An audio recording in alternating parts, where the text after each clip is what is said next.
Anak? Ano po yun? Napunta kita dito kasi may iririgala ko sa yung iPhone. Salamat po, Nay. I love you. I love you too rin, anak. May regalo rin ako sa inyo, Nay. Flowers.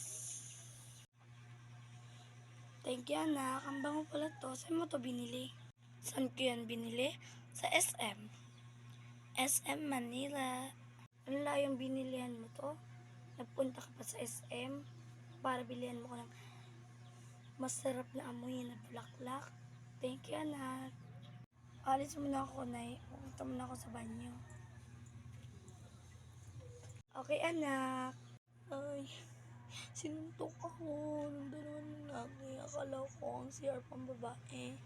Pero ako to sinuntok ako. Tara, puntahan natin. Nay, wag na. Baka masaktan ka pa. Wag na.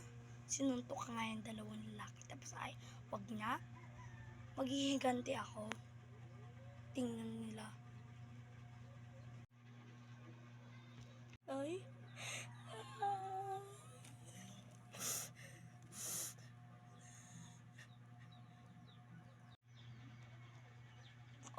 Hindi pa ako patay. Bakit ganyan yung mukha mo? Ang pangit. Tingnan mo pa sa salamin. Ang pangit. Ito na.